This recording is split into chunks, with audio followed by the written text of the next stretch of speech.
మన సాహిత్యంలో ఉన్నటువంటి ఒక గొప్ప ప్రయోగము కథ. అందులో చిన్న కథ, షార్ట్ స్టోరీస్ అంటారు. చాలా విజ్డమ్తో కూడినటువంటి కథలు మన దగ్గర చాలా ఉంటాయి. అంటే వివేకాన్ని అందిస్తాయి, వినోదాన్ని అందిస్తాయి, వినోదాన్ని ఇస్తూ కూడా వివేకాన్ని బోధిస్తాయి. చాలా చిన్న చిన్న కథల ద్వారా చాలా పెద్ద పెద్ద సందేశాలు అందిస్తూ ఉంటారు. మనం అందరం వచ్చినప్పుడు చందమామ, బాలమిత్ర, బొమ్మరిల్లు, అమర్ చిత్ర కథ ఇలాంటివి చదివిన అనుభవం ఉన్న వాళ్ళందరికీ తెలుసు.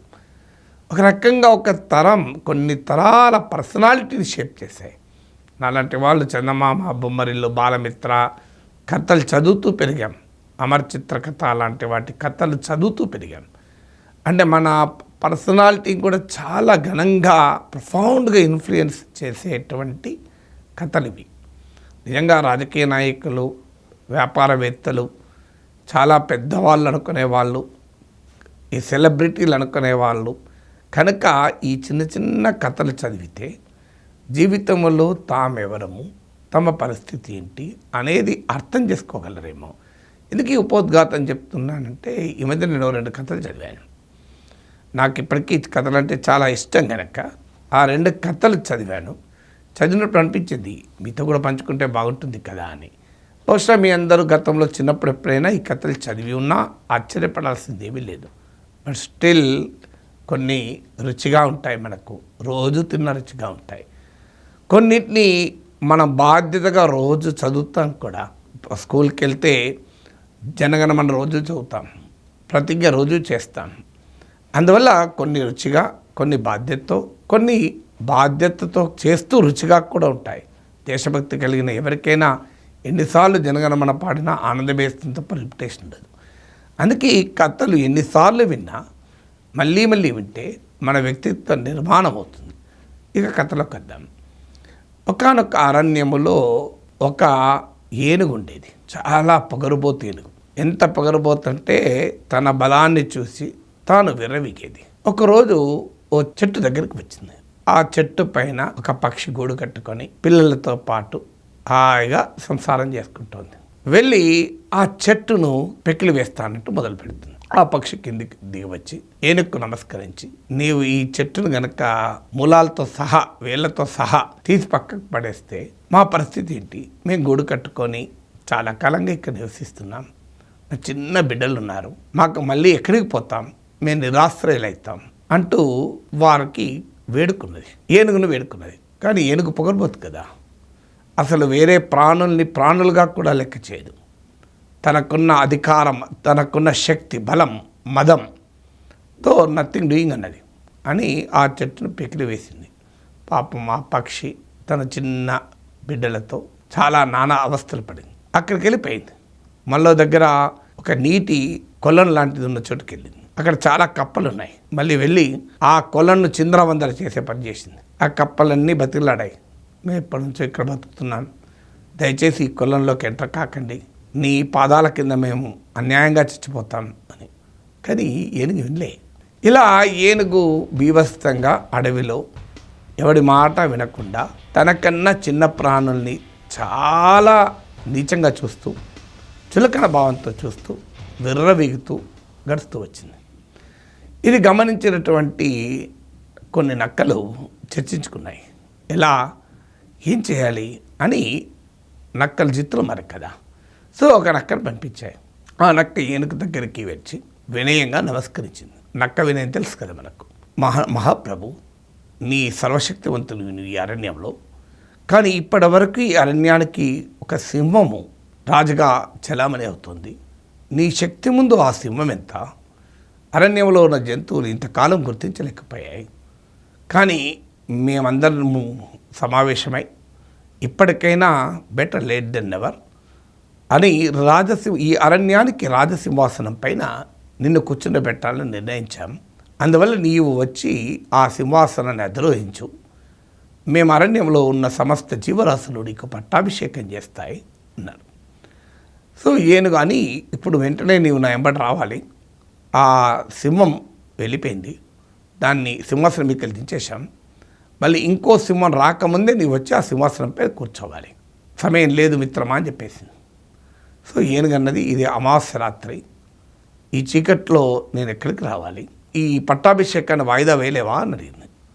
అంటే ఆ జిత్తుల మారినక్క వేద్దాం, అభ్యంతరం లేదు, కానీ మా పురోహితుడు చెప్పాడు ముహూర్తం ఇప్పుడు కాకపోతే మళ్ళీ 6 నెలల తర్వాత ఉంది అని.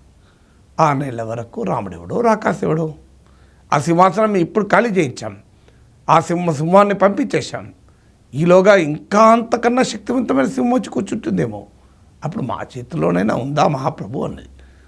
అయితే ఏనుగు వెంటనే అయితే ఆలస్యం చేయకూడదు, నేను కూడా 6 నెలల దాకా అధికారం లేకుండా ఉండలేను అని చెప్పి ఆ నక్క వెంబడి బయలుదేరింది.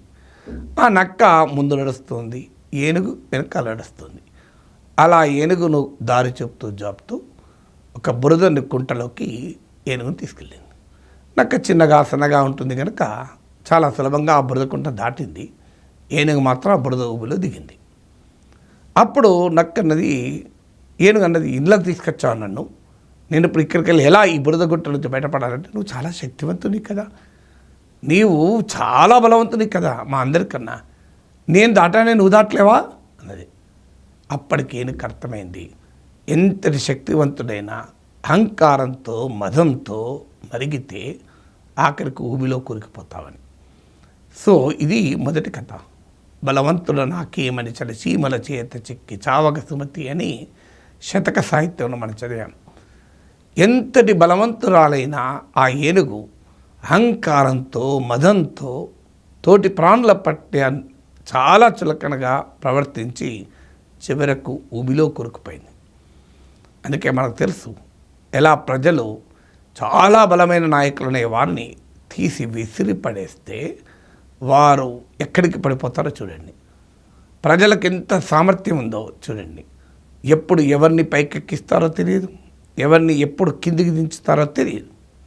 అది ప్రజలకున్న సామర్థ్యం. ఇంకొక కథ చెప్తాను. ఒక సాధువు ఉన్నాడు ఒక అడవిలో ప్రశాంతంగా ఒక ఆశ్రమంలో తపస్సు చేసుకుంటున్నాడు.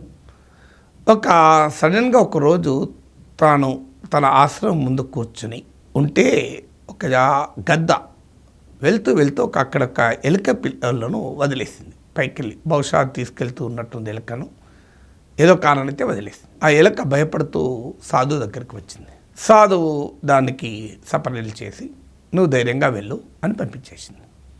ఇక ఆ ఎలుక ఆనందంగా వెళ్ళింది. మళ్ళీ వెంటనే కొంతసేపటికి మళ్ళీ పరిగెత్తుకుంటూ వచ్చింది సాధువు దగ్గరికి, వణికిపోతూ వచ్చింది. సాధువు అర్థం చేసుకొని, నాకు అర్థమైంది, నీవు ఇప్పుడు ఆ గద్ద నుంచి తప్పించుకున్నావంటే ఇప్పుడు పిల్లి నీ వెనకాల పడింది, అందుకొరకు నీకు పిల్లి భయం లేకుండా, నీకు ఎలుకగా భయపడుతూ జీవించాల్సిన అవసరం లేకుండా నాకున్న తపశక్తితో నిన్ను పిల్లిగా మారుస్తాను. ఇక నువ్వు హాయిగా అరణ్యంలో ఆశ్రమంలో చుట్టూ అరణ్యంలో సంచరించు అని ఆ ఎలుకను పిల్లిగా మార్చి పంపించేశాడు. మళ్ళీ కొంతసేపటికి పిల్లి పరిగెత్తుకుంటూ భయంగా మళ్ళీ సాధువు దగ్గరికి వచ్చింది. ఏమైంది, ఇప్పుడే కదా నేను పిల్లిగా మార్చింది, ఎందుకు భయపడుతున్నావు అన్నాడు. వెనకాల కుక్క తరుముకుంటూ రావడం చూశాడు సాధువు. ఓహో ఇదా సమస్య, నీవు ఎలక ఒక దానికి పిల్లి నుంచి భయమని నేను పిల్లిగా మార్చాను, ఇప్పుడు నేను కుక్క తరుముతోంది, అయితే భయపడకు, నేను కుక్కగా మారుస్తాను, నీకు కుక్క భయం ఏమీ ఉండదు అని చెప్పి ఆ సాధువు మళ్ళీ ఆ పిల్లిని కాస్త కుక్కగా మార్చాడు. కుక్కగా మార్చిన తర్వాత మళ్ళీ కొంతసేపటికి మళ్ళీ కుక్క పరిగెత్తుకుంటూ వచ్చింది ఈసారి సాధువు దగ్గరికి భయపడుతూ. సాధువు ఉండి ఏంటి ఏమైంది అంటే, ఈసారి చిరుతపులి వంతైంది కుక్కను భయపెట్టడం. సో చిరుతపులి కుక్కను తరుముకుంటూ వస్తుంది. దాంతో కుక్కతో అన్నాడు, ఇక నువ్వు భయపడకు, నీకు పిల్లి నుంచి భయం ఉంటే పిల్లిగా మార్చాను, కుక్క నుంచి భయం ఉంటే కుక్క మార్చాను, ఈసారి చిరుతపులిగా మార్చాను, నేను ఏకంగా పెద్ద పులిగా మారుస్తా, ఇక నువ్వు ఎవ్వడికి భయపడాల్సిన అవసరం లేదు, నువ్వు టైగర్ కదా అని చెప్పి టైగర్గా మార్చేశాడు. టైగర్గా మారిన పెద్ద పిల్లల సంచరిస్తూ వచ్చింది. ఆఖరికి ఆ పెద్ద పిల్ల అనుకుంది, ఇక నాకెవ్వడికి భయం లేదు, అసలు భయం కాదు, నన్ను చూస్తేనే అందరూ భయపడతారు, నేను ఎవరినైనా భయపెట్టవచ్చు ఈ అరణ్యంలో అంటూ పెద్ద పిల్ల పెద్దగా అరుపులు కేకలు చేసి వెళ్ళిపోయింది. ఈలోగా ఇద్దరు మనుషులు కనబడ్డారు దూరంగా. ఆహా, మానవుల్ని నేను బెదిరించవచ్చు అనుకున్నది. కానీ ఆ మానవులు బెదిరిపోలే. అదేంటి ఈ మానవులను చూసి భయపడతలేరు అని ఆశ్చర్యపోయింది ఆ పులి. అందులో ఒక మనిషి మరో మనిషితో అనడం విన్నది, ఇది ఆశ్రమ పులి, దీంతో ఎలాంటి భయము లేదు, ఇది వాస్తవంగా ఒక ఎలుక, ఇది రూపం పులిది, దీని ఉదయం ఎలుకది. సాధువు దీన్ని పిల్లిగా, కుక్కగా, పులిగా మార్చాడు. ఏది మార్చినా దీని ఉదయం మాత్రం ఎలుకదే. దీని రూపం ఉండొచ్చు పులిగా, కానీ ఉదయం ఎలుకది కనుక దీనివల్ల ఎలాంటి భయము లేదు అన్నాడు. అంటే ఆ చిన్న పిల్లలు కూడా, మానవులకు కూడా నాకు భయపడతలేరే. పెద్ద పులికి బాగా అవమానంగా ఫీల్ అయింది. నేను ఇంతటి బలమైన శక్తివంతమైన రూపంలో ఉన్నా నాకు ఎవడు భయపడతలేడు, దీనికి పరిష్కారం వెతకాలని ఆలోచించింది. అసలు నన్ను ఇలా నా పరిస్థితికి కారణమైన సాధువు సంగతి తేల్చేస్తే పని అయిపోతుంది. ఇక నేను సాధువుని చంపేశాను అనుకోండి, ఇక అందరూ నాకు భయపడతారు. అంటే నాకు పెద్ద పులి రూపాన్ని ఇచ్చిన వాడినే నేను అంతం చేశాను అనుకోండి, ఇక నాకు ఈ అరణ్యంలో ఎవరైనా భయపడతారు అని చెప్పి వెళ్ళి సాధువు మీదకి వచ్చి, సాధువుకు విషయం అంతా అర్థమైంది. ఓహో, అహంకారం ఎంత తలకెక్కించడు, నేనిచ్చిన రూపాన్ని నాపైనే ప్రయోగిస్తుంది. అందుకే ప్రజలు అధికారం ఇస్తే ప్రజలపైనే స్వారీ చేస్తారు నేతలు అనుకొని సాధువు వెంటనే తన్ని తిరిగి తన ఒరిజినల్ రూపానికి ఇచ్చేశాడు. అది ఎలుకగా మారిపోయి అరణ్యంలో బిక్కుబిక్కుమంటూ భయపడుతూ వెళ్ళి వచ్చింది. ఇప్పుడు మీకు నేను ఈ ఎలుక కథ చెప్పాను, పులిగా మారిన ఎలుక కథ, ఎలుకగా మారిన పులి కథ, అలాగే ఏనుగు కథ. ఈ రెండు చిన్న కథలు ఎంత గొప్ప సందేశాన్ని ఇచ్చాయి చూడండి. మీకు అధికారం ఉండవచ్చు, మీకు డబ్బు ఉండవచ్చు, మీకు ఆరోగ్యవంతంగా ఉండవచ్చు మీరు మాత్రమే, ఇలా మీరు ఐశ్వర్యం ఉండవచ్చు, పేరు ప్రఖ్యాతులు ఉండవచ్చు, విజ్ఞానం ఉండవచ్చు. వీటిని వినయంగా వాడుకున్నప్పుడే వాటికి విలువ ఉంటుంది. కానీ ఇవి నాకు మాత్రమే ఉన్నాయి అనుకొని విర్రవిగా అనుకోండి, ఏదో ఒక రోజు నీ పరిస్థితి కూడా ఆ ఎలుకలాగా, ఏనుగులాగా మారిపోతుంది.